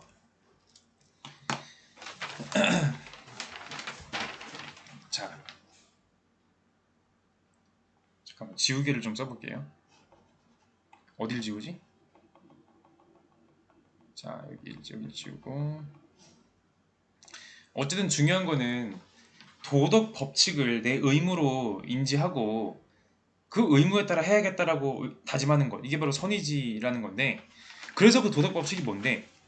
그 도덕 법칙을 내가 만든다고 했잖아요. 그 도덕 법칙을 만드는 것은 실천 이성의 능력으로 하는 것인데 그 과정은 뭐가 있다? 준칙에서부터 시작하는 것이다. 내가 정한 나의 규칙이 있습니다. 준칙. 월수금 아침에 수영을 가야 된다. 나만의 규칙인 거죠? 계란을 먹을 때는 소금을 뿌려야 된다. 나만의 규칙인 거죠? 뭐, 실제로 전 소금을 뿌리지 않지만은 자, 어쨌든 그 준칙이 그 많은 준칙들 중에서 어떤 것은 도덕 법칙이 맞고요. 어떤 것은 도덕 법칙이 아닙니다. 도덕 법칙이 맞는지 아닌지를 구분해주는 그 판단 근거를 뭐라 그런다? 정식이라고 하죠. 자, 포뮬레이션 정식이 있는데 이 정식 뭐가 있다? 보편화 정식. 너가 만든 그 준칙이 보편화할 수 있는 거 맞냐? 모든 이성적 존재자가 지켜야 되는 거 맞아? 라고 물어보는 거죠. 두 번째, 인간성의 정식. 너가 만든 그 준칙이 인간을 존엄하게 대우하는 거야? 인간성을 보존하는 거야? 즉 인간을 물건 취급 혹시 하는 건 아니냐? 라고 하는 거 물어보는 거죠. 자율의 정식. 자율적인 행위자가 할 만한 행동이 맞는가? 이런 걸 물어보는 거잖아요. 이 정식을 통과하면은 도덕 법칙이 맞아요. 근데 보편화 가능한 준칙, 즉 도덕 법칙이 될 만한 준칙은요. 이 세 가지를 다 통과해야 되는 것이고요. 얘는 통과하고 얘는 통과 못하고 뭐 그런 건 없습니다. 모든 걸 다 같이 통과하거나 다 같이 통과하지 말거나 일 뿐인 거죠. 보편화 가능한 준칙에서는 인간의 존성이 부정될 가능성이 없다. 그렇죠? 이 준칙들은 각각 따로따로가 아니라 같이 가는 것이다라는 점. 자, 니은을 가보도록 하면 되겠습니다. 벌써 13번인데 목이. 자, 이어서 가봅시다. 근대 서양 사상가 가불의 입장으로 옳지 않은 것은 근대 서양 딱 봐도 공리의 원리, 공리주의자 나왔죠? 당사자의 행복을 증가시키거나 감소시키는 것처럼 보이는 경향에 따라서 각각의 행동을 승인하거나 불승인하는 원리를 의미한다. 쾌락의 총량의 증대화를 도덕과 입법의 원리로 삼아야 된다. 도덕과 입법의 원리 서설이라고 하는 책을 썼던 누구? 제레미 벤담. 자, 그다음 어떤 종류의 쾌락이 다른 종류의 쾌락보다 더 바람직하고 더 가치가 있다는 사실을 인정하는 것은 공리의 원리와 양립할 수 있다. 역시 공리주의자인데 쾌락을 평가할 때는 양뿐만이 아니라 질도 고려된다. 질적 공리주의자 존 스튜어트 밀 되겠습니다. 양적 공리주의자, 질적 공리주의자. 옳지 않은 거 찾아야 되죠. 1번 갑. 인간은 쾌락과 고통의 지배에서 벗어나야 한다. 아니죠. 경험적으로 관찰해 보니까 인간은 쾌락과 고통의 지배에 있다. 심리적 쾌락주의. 그리고 쾌락을 추구해야 한다. 윤리적 쾌락주의. 벗어나야 되는 거 아니고 쾌락을 추구해야 하고 고통을 벗어나야 되죠. 그죠? 자, 2번. 쾌락과 고통의 양을 측정할 수 있는 기준이 있다. 그죠? 뭐 강도, 지속성, 뭐 순수성, 범위 뭐 7가지 있었습니다. 그걸 외우라는 게 아니라 뭐 그런 것들이 있다라고 이름만 알아두시면 될 것 같아요. 자, 3번. 인간은 쾌락의 질적 차이를 분별할 수 있다. 맞죠? 어떻게 분별한다? 두 가지를 모두 경험해본 사람이 합리적이고 이성적이고 정상적인 상태에서 하는 판단. 언제나 그것을 선택한다면 그것이 더 훌륭한 쾌락이다. 지식을 쌓으면서 느끼는 쾌락이 있어요. 밥을 먹으면서 느끼는 쾌락이 있어요. 어떤 것이 더 훌륭하냐라고 물어봤을 때 지식을 쌓으면서 느끼는 쾌락이 좀 더 질적으로 우수합니다. 더 훌륭합니다라고 말한다 이거죠. 당연히 정상적인 상태를 전제하고 있습니다. 3일 동안 굶었어. 당연히 밥을 더 우월하게 생각하겠지. 근데 정상적인 상태가 아니니까. 아니면 판단력이 없어. 그런 사람한테 물어봐봐도 소용없다는 거예요. 4번. 쾌락엔 다양한 종류가 있으며 가치의 차이가 있다. 질적 쾌락주의 맞고요. 5번. 사회 전체 이익은 개인의 이익의 총합을 의미한다. 이것도 공리주의 맞죠, 그죠? A, B, C, D, E 모든 사람의 쾌락과 고통을 다 더해봐서 플러스 값이 제일 큰 쪽으로 가자. 이게 바로 공리주의니까. 자, 15번. 근대 서양 사상 갑, 현대 서양 사상 을. 옳지 않은 것은 갑. 인간의 지식이 곧 인간의 힘이다. 아는 것이 힘이다. knowledge is power다. 프랜시스 베이컨 되겠습니다. 프랜시스 베이컨. 자, 인간은 자연의 행위자 및 자연의 해석자로서 자연의 질서에 대해 실제로 관찰한 만큼만 행위할 수 있으며 이해할 수 있다. 역시 경험론자인 그의 입장이 잘 드러나고 있습니다. 자, 하나의 목적은 결과가 올바른 것으로 확정되기까지는 단지 가설로서만 여겨져야 한다. 자, 결과가 올바른 것으로 확정될 때, 즉 그 행위가 도덕적이냐 아니냐는 그 행위가 올바른 결과, 유용한 결과를 산출하냐 안 하냐를 검증해야 알 수 있는 거예요. 그 전까지는 단지 가설일 뿐이라는 것이죠. 실수를 통해 얻은 교훈으로 목적은 성장한다. 성장과 진보를 강조하는 과학적인 태도로 강조하는 존 듀이가 되겠습니다. 도덕적 삶은 유연하고 생생하며 성장하는 것이다. 현재 진행형이죠. 도덕은 언제든지 바뀔 수가 있는 거죠. 유용성이 뭐냐에 따라서. 자, 1번 베이컨. 자, 둘 다 경험론의 그 맥락이 있죠. 3단 논법이 아니라 참된 귀납법으로 자연을 탐구해야 한다. 그죠? 아리스토텔레스의 그 오르가눔, 기관을 비판하면서 3단 논법은 새로운 지식을 주는 게 아니다. 귀납법. 까마귀 1은 검다, 까마귀 2는 검다, 까마귀 3은 검다. 다 관찰해 보니까 모든 까마귀는 검다는 지식. 새로운 지식을 산출하려면 경험을 쌓고 해서 만들어내는 관찰과 실험의 귀납법이 중요하다라고 하는 베이컨의 입장. 2번. 자연을 있는 그대로 인식하기 위해 선입견을 없애야 된다. 이거 뭐죠? 우상이죠? 우상 없애자. 동굴의 우상, 시장의 우상, 극장의 우상, 종족의 우상 없애자. 자, 3번. 듀이. 이론은 문제 해결 도구로서 유용할 때 가치를 지닌다. 즉, 유용해야 가치가 있다. 실용주의자 맞죠? 4번. 한 번 문제를 해결한 가설은 문제 상황이 변해도 언제나 참된 가치를 지닌다? 아니죠. 상황이 바뀌면 또 아닐 수도 있어요. 그때그때 검증해야 됩니다. 5번. 이 기존 이론에 안주하지 않고 탐구 정신을 발휘해야 된다. 당연한 얘기. 자, 베이컨은요. 그동안의 유럽 사회를 지배해왔던 아리스토텔레스의 사고방식에 안주하지 않았습니다. 새로운 비납법을 제시하는 거죠. 신기관을 제시하는 거고요.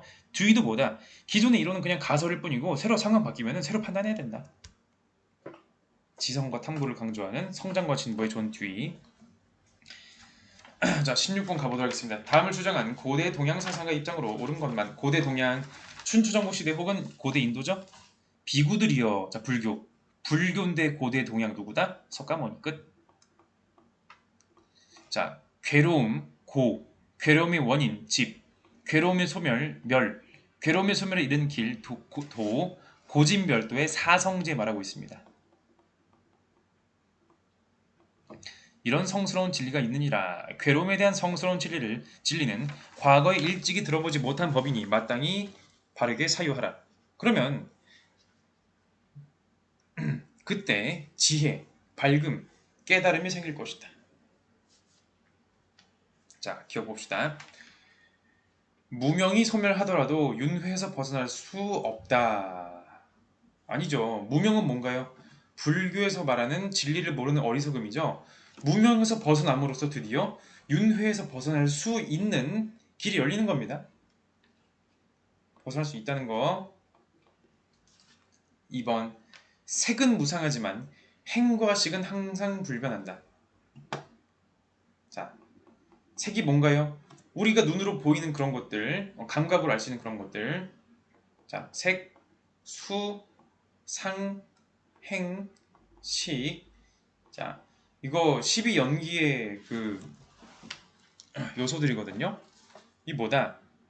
연기설에 의하면요, 모든 것은 무상합니다.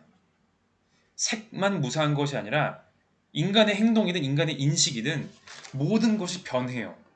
모든 것이 그러므로 무상합니다. 재행무상 재법무화. 모든 건 변화하죠. 불변 X. 자, 팔정도를 닦으면 누구나 열반에 이를 수 있다. 맞고요. 불교의 수행 방식. 리을. 자아에 대한 집착을 끊고 나에게도 집착을 하면 안 돼요. 나에 대한 집착이 제일 큰 집착입니다. 아집이죠, 그게. 탐진치, 탐욕, 분노, 어리석음을 없애야 된다. 맞고요. 디귿 리을 아주 쉬운 문제였죠, 그죠? 자, 현대 사회 사상가 갑을의 입장으로 옳지 않은 것은 우리 표지 그림이 그 갑에 나오는, 아니 갑이 아니고 을이죠? 을에 나오는 사람에 대한 얘기인데요. 자, 봅시다. 세상에서 최악의 주인을 섬기는 사람뿐만 아니라 세상에서 가장 좋고 친절한 주인을 섬기는 사람, 어쨌든 둘 다 노예다. 어떤 간섭도 받지 않는 노예조차 자유를 누리지 못하므로 자유는 단지 간섭의 부재가 아니라 지배의 부재를 의미한다. 비지배의 자유를 의미하는 비지배의 자유. 무슨 주의? 공화주의.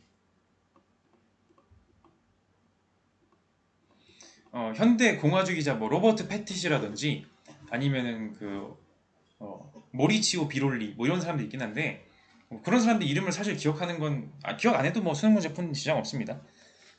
자, 어쨌든 공화주의와 자유주의의 대립구도. 자, 우리의 본성을 타락시키거나 부인하는 것이 우리의 목표가 아닌 한 개인적 자유의 최소한은 지켜야 된다. 이러한 최소한의 자유의 영역을 구획할 때 옹호된 자유는 언제나 무엇으로부터의 자유다. 일단 간섭 안 갖는 불간섭의 자유를 주장하는 근대 자유주의를 알 수가 있겠습니다.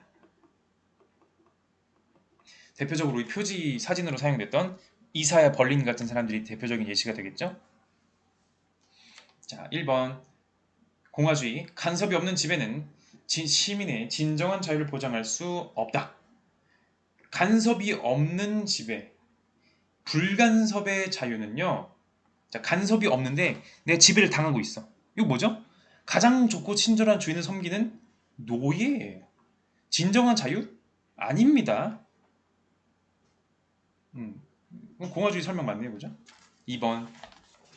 합당한 법의 간섭은 비지배로서의 자유의 실현을 막지 않는다. 즉 개인의 자의에 종속되는 노예의 삶으로 예속되지 않기 위해서는 주인의 지배가 아니라 뭐의 지배를 받아야 된다? 법의 지배를 받아야 된다. 정의로운 법의 지배를 받을 때 부당한 노예로서의 삶을 안 살 수가 있는 거죠. 비지배의 자유 실현은 뭘로 가능하다? 법치로 가능하다. 막지 않는다도 이건 소극적으로 맞는 말이고 오히려 도와준다라고 봐야 됩니다. 뭐 어쨌든 맞는 말이니까. 자, 3번. 무엇을 향한 자유의 실현 노력은 개인적 자유를 침해할 여지가 있다. 자, 근대 자유주의, 이사야 벌린 같은 경우에 자유주의가 말하는 불간섭의 자유는요, 소극적인 자유거든요. 이만큼 내 사적인 영역이니까 간섭하지 마세요, 이 느낌이에요. 무엇 더 갖고 오세요, 더 주세요, 복지 더 주세요, 아니면 뭐 이거 더 국가가 지원해 주세요, 이런 것들은 뭐다? 적극적인 자유인데, 근대 자유주의, 이사야 벌린 식의 자유주의는 그런 식의 자유는 너무 과하다. 무엇을 향한 자유, 이런 자유는 오히려 소극적 자유를 방해할 수가 있다 라고 보았습니다. 예를 들어서 국가가 복지 정책을 더 많이 해주세요 하려면 어떻게 해야 되나요? 세금을 더 걷어야 되거든요, 당연히. 그럼 뭔가요? 국가에게 간섭을 받지 않을 내 돈을 내가 쓸 자유를 제약받는 거네요. 개인적 자유를 침해할 여지가 있다고 볼 수 있겠네요. 4번. 좋은 의도의 합리적인 간섭은 소극적 자유를 실현시킨다. 불간섭의 자유, 소극적 자유. 자, 좋은 의도의 합리적인 간섭의 대표적인 예시가 뭐냐면은 부권적 간섭주의가 있습니다. 이건 좀 어려운 용어인데 그냥 예를 들어서 들어보세요.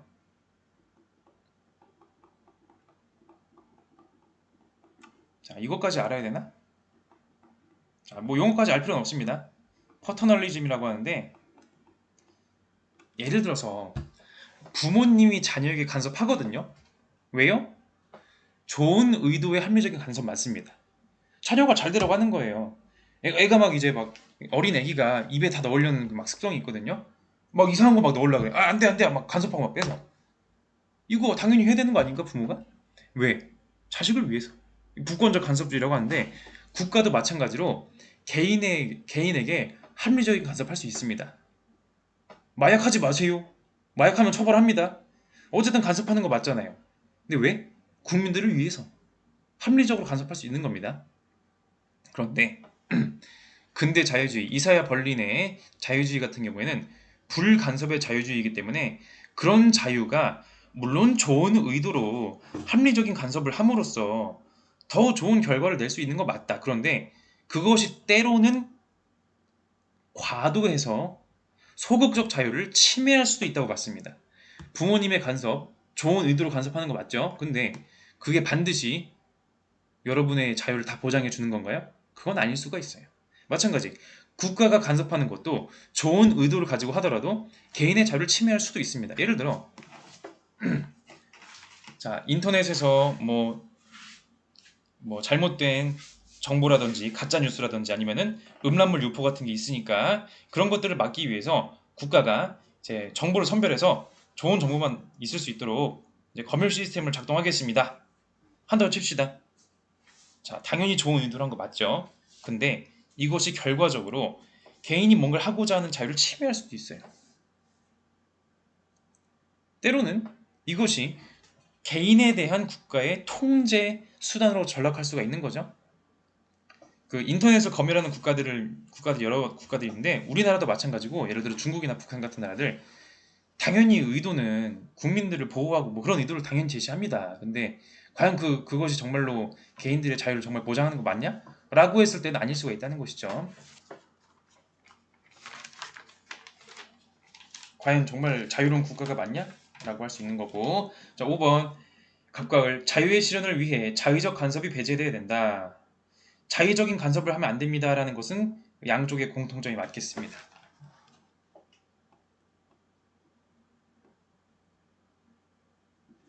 자, 간섭하지 마라. 어쨌든 둘 다 공통점. 자, 근데 공화주의는 여기에 더해서 간섭 행위만 있는 것이 아니라 언제든지 간섭할 수 있는 자의적인 지배 구조, 노예 상태 자체가 문제다라고 한 발 더 나가서 얘기하는 거예요, 공화주의는. 아주 재밌는 문제였고요. 18번 갑을은 고대 서양 사상가들이고 고대 갑을 병은 중세다. 갑 다른 사람들은 본인이 알지 못하는 것을 안다고 생각하지만 나는 내가 알지 못한다고 생각한다. 이 점에서 나는 그들보다 조금 더 지혜롭다. 무지의 지를 알고 있다. 나는 내가 모른다는 걸 알고 있어요.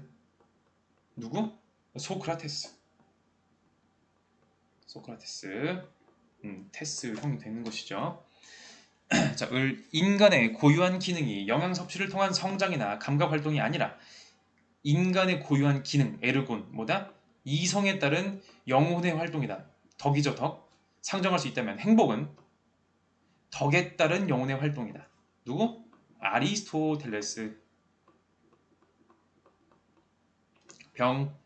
신은 인간의 최고선이고 중세의 신 얘기한다. 둘 중에 하나죠. 아우구스티누스 아퀴나스. 최고선을 추구하는 것은 좋은 삶이다. 따라서 좋은 삶은 온 가슴과 온 영혼과 온 정신으로 신을 사랑하는 것 외에 어떤 것도 아니다. 신에 대한 사랑을 특히 강조하는 누구? 아우구스티누스.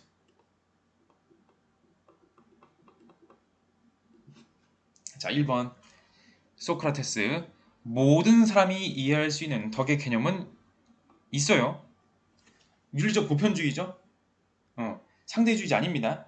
모두에게 공통된 덕이 모두가 인정할 수 있는 모두가 따라야 되는 덕은 있어요. 없다고 말하는 건 소피스트. 행복해지기 위해 최고선이 무엇인지 알아야 할 필요는 있습니다. 일단 뭔지 알아야죠. 아니 알고서 아리스토텔레스 뭐라 했나요? 실천적 지혜로 그때그때 중용을 판단할 수가 있고요. 애초에 인간의 최고선이 뭐냐면 행복이에요. 그 행복이 뭐냐? 공동체 안에서 내 자아 실현하면서 그러면서 지성을 가지고 관조적인 이성적 활동하고 그리고 실천적 지혜가 알려주는 중용에 따라서 살아가는 그 덕의 그 삶 이런 거를 이제 아리스토텔레스가 행복이라고 말하지 않겠습니까? 알아야 될 필요가 있습니다. 어쨌든 의지를 강조하지만은 이성의 역할을 중시하는 것 맞습니다. 3번 신은 인간이 악을 행할 가능성을 차단하지 않는다. 맞죠? 왜? 인간에겐 자유의지가 있어요. 아니 왜 인간 세상에 왜 악이 발생하나요? 이유 1.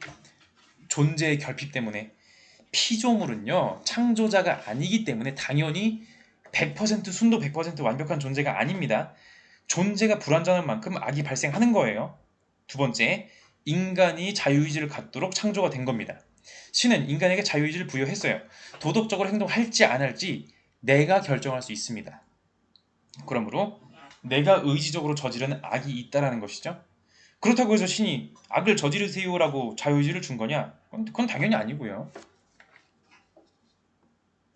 4번 갑과 을. 자신에게 해로운 행위일 줄 알면서도 자발적으로 행위를 하는 사람은 없다. 소크라테스는 맞는데 아리스토텔레스 아니죠. 왜? 의지의 나약함, 자제력 없음이 있기 때문에 알면서도 못할 수 있는 거예요. 5번 을과 병. 궁극적으로 좋은 삶은 인간의 노력에 의해 실현될 수 없다. 궁극적인 그 최고의 삶. 일단 아퀴나스는 맞거든요. 왜? 인간의 노력만 가지고 안 되고 신의 은총이 필요한 거죠. 천국 가서 해야 되니까 그죠? 친구 하나가. 자, 그러나 아리스토텔레스는 가능하다. 실현될 수 있다. 인간의 삶으로 가능하다라고 얘기합니다. 자, 답은 3번. 자, 19번. 자, 잠깐만요. 19번 요거 제시문을 좀 수정을 좀 할게요. 자, 다시. 자, 그 애니메이션 효과를 안 줘가지고 덮어진 게 먼저 나왔었죠. 자, 19번.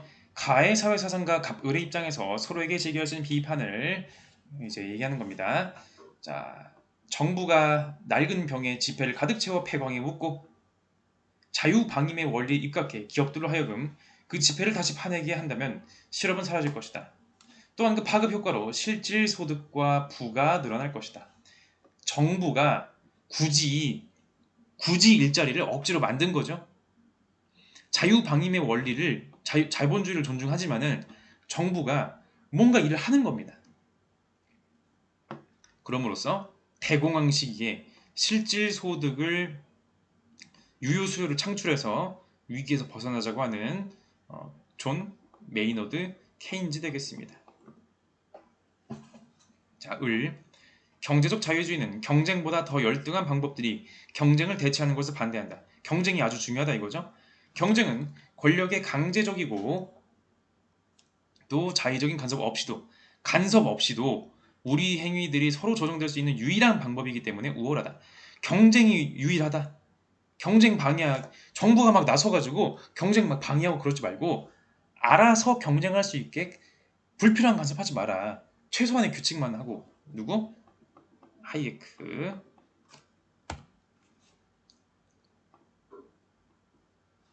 자, 케인즈, 하이에크 서로 비판. 자, 케인즈가 하이에크에게 자, 사적 이익 추구를 위한 경제적 자율성을 보장해야 함을 간구하고 있죠? 간구 안 하는데요? 사적 이익 추구와 경제적 자율성, 이거 자본주의의 기본 특성 아닙니까? 둘 다 자본주의자예요. 2번, 자유경쟁은 자원의 효율적 배분을 위한 원리가 될 수 없음을 간구한다. 자유경쟁, 자유경쟁, 국가가 일일이 다 정해주지 않고, 자, 케인즈도 국가가 일일이 정해주라는 게 아니라 국가가 일자리를 만들 수가 있다는 거거든요.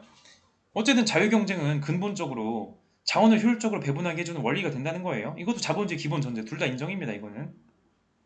자, 3번, 정부가 적극적으로 시장에 개입하여 완전 고용을 추구해야 되는데 그걸 모르고 있죠? 라고 비판할 수 있겠네요. 뉴딜 정책이라든지 이런 식으로 일자리 만들어가지고 고용을 추구해줘야지. 그래야지 이제 돈 못 벌던 사람들도 돈 벌고 그 사람들이 소비해가지고 경제 활성화되고 할 거 아니냐 하는 거죠. 그러나 하이에크는 그러면 안 된다. 정부가 자꾸 간섭하려고 하니까 경제가 오히려 안 돌아가는 거다 라고 말해주고 있습니다. 스태그플레이션 시대.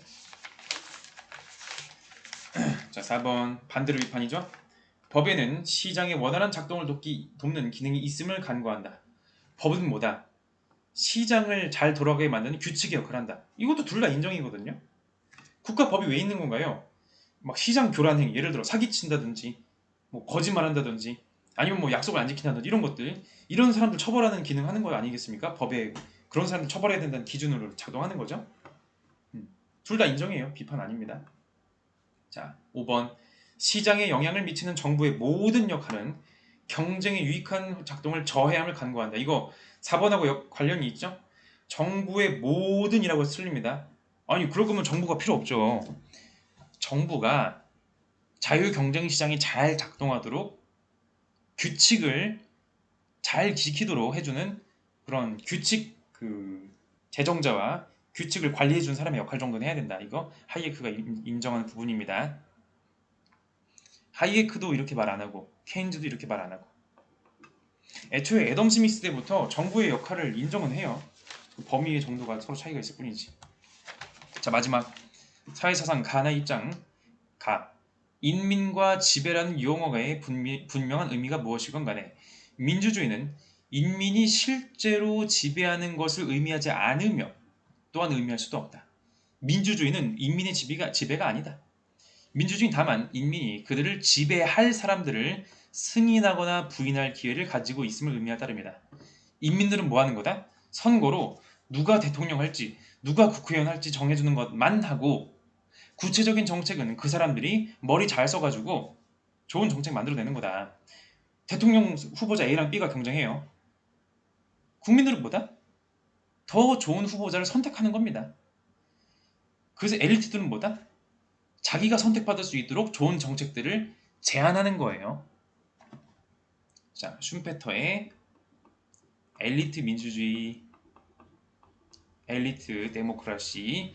자, 그러면은 엘리트 민주주의 나왔으니까 민주주의론 파트죠. 그러면은 고대 아테네 민주주의, 대의민주주의, 엘리트 민주주의 나왔고, 시민민주주의, 참여민주주의 뭐 이런 거 나오겠죠. 자, 사려 깊은 선호란, 자, 사려 깊은 선호예요.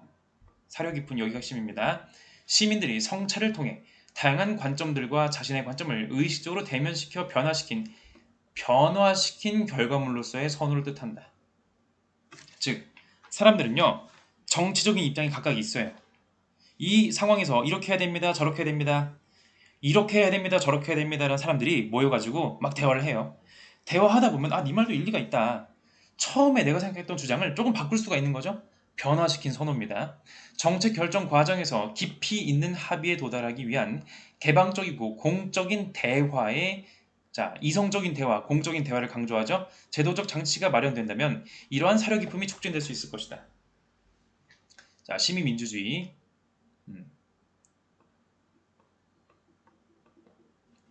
심의민주주의를 쓸게요. 이게 뭐다? 심도 깊은 이제 그런 논의의 과정. 대표적으로 이제 하버마스 혹은 존 롤즈 같은 사람들이 예시가 되겠습니다.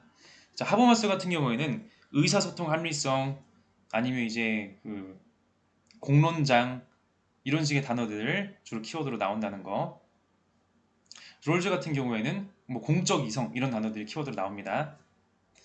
봅시다. 1번 엘리트 민주주의죠. 민주주의에서의 엘리트의 정치적 의사결정은 대중의 의견을 대표함으로 충동적이지 않다.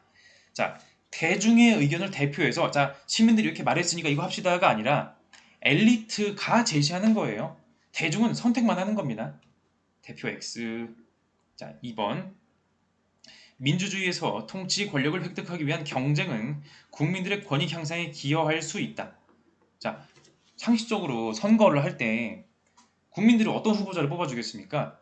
국민들의 권익 향상에 기여할 만한 후보자를 뽑아주지 않겠습니까? 당연히 엘리트 입장에서도요. 내가 당선되고 싶으면 국민들이 원할 만한 거, 국민들의 권익 향상에 기여할 만한 것들을 공약으로 제시해야겠죠? 그런 걸 얘기하는 거네요. 그렇게 기여할 수 있다. 물론 엘리트 민주주의에 대한 비판자들은 그게 꼭 그런 거 아니다라고 얘기할 것이고요. 3번 시민민주주의. 민주주의에서의 정책 심의는 이 정책이 맞냐 틀리냐를 이제 고민하는 이성적인 과정은 선출된 권력의 독점 영역이다. 선출된 권력 뭔가요? 선거로 의해서 뽑힌 사람들이죠. 대통령, 국회의원 이런 사람들만 하는 거다? 독점 아니죠? 공론장이 뭔가요? 시민들이 평소에 공적인 자리, 사적인 자리든 어디든지 가서 정치 과정들을 얘기할 수 있는 겁니다. 선출되지 않은 시민들이 정책 결정 과정에 공청회라든지 이런 데 참여할 수 있어요. 이게 바로 시민민주주의 얘기하는 거죠. 그들만의 리그가 아니다. 민주주의에서의 공공선은 개인의 고정된 선호에 총합니다. 고정된 거 아니라 했습니다.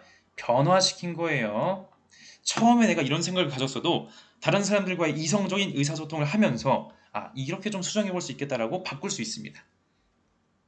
가나 민주주의에서의 정치 참여는 엘리트의 통치권을 인정하는 과정에 불과하다. 이건 엘리트 민주주의 설명에게만 해당되는 거죠.